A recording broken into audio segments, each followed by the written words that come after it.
Hai, hari ini mari kita bercakap tentang upgrade dalam hidup. Bagi saya, upgrade dalam hidup ni tak semestinya melibatkan penambahan ataupun menjadikan sesuatu yang kita ada itu, kebendaan tu lebih ataupun lebih banyak ataupun lebih mahal. Tak perlu. So, upgrade hidup ni kena balance antara upgrade kebendaan dan juga upgrade kerohanian ataupun kita punya dalaman, jiwa kita. Okay, ada orang upgrade harta benda tapi downgrade dia punya akhlak. Sebab ada harta benda, dia akan jadi lebih sombong dan pandang rendah pada orang. Nak orang hormat dia sebab dia ada banyak harta. Jadi sombong macam iblis. Okay? Itu upgrade benda tapi downgrade humanity. Downgrade kemanusiaan, downgrade akhlak, downgrade iman to some point. Okay? Bagi saya, kita kena upgrade hidup ni kena tengok dari segi perspektif yang lebih luas. Bukan hanya kebendaan. Jika pengukuran upgrade ni hanyalah benda, maksudnya kita sudah jadikan dunia kita punya matlamat utama. Bila kita upgrade ni, contohlah kadang-kadang upgrade benda ni, hidup ni kita refer pada benda, kadang-kadang kita mencari masalah sendiri. Contoh paling common ni kan, contoh paling biasa sekali, nak upgrade macam orang lain, nak upgrade kenderaan contohnya lah. Jadi kita pun sampai sanggup buat part time, padahal kenderaan sekarang dah ada, selesa, boleh bayar, no problem, boleh maintain. Tapi sebab nak upgrade macam orang lain, FOMO kan, fear of missing out, kita pun kena upgrade lah. Upgrade, at the end terpaksa buat side income, weekend daripada asal tak kerja, dah kena kerja dan sebagainya.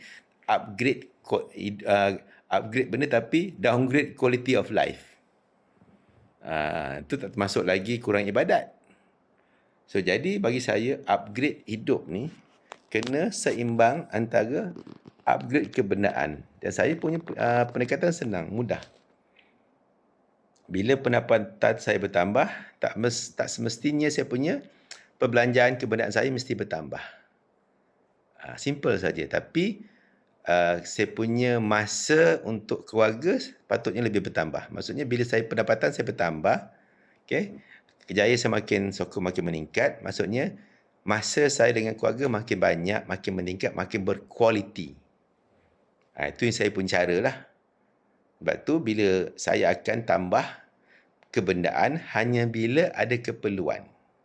Hanya sesekali saja kalau saya rasa perlu, saya mahu, saya akan ikut kemahuan. Kadang-kadang lah. So, saya dah biasa macam tu. Okay, saya akan cuba bila upgrade ni, bila pendapatan bertambah, saya akan cuba pastikan masa dengan keluarga juga bertambah. Masa untuk diri saya pun bertambah. Masa untuk pencipta saya pun akan bertambah. Walaupun saya punya kebendaan saya tak bertambah, walaupun pendapatan saya bertambah. Bagi saya upgrade hidup. Tak perlu sampai so-called financial free, tak ada hutang langsung, tak apa. Tapi yang penting, hutang dengan pendapatan saya bertambah, hutang saya lebih selesa nak bayar. Okay, sebab saya masih lagi banyak buffer.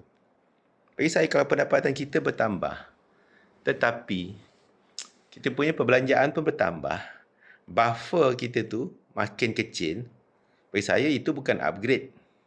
Itu for me, kita akan downgrade. Kenapa? Kita akan lebih stres. Okay, sebab ada orang asal ni dia ada masa dengan anak-anak. Tapi sebab nak upgrade benda, ikut trend, ikut peers punya pressure, kan? Sampai terpaksa buat kerja part time, weekend dan sebagainya, sampai masa dengan anak pun terkorban. Padahal masa anak-anak tengah membesar lah, masa yang paling bernilai mereka untuk melihat dia punya parents depan mata mereka.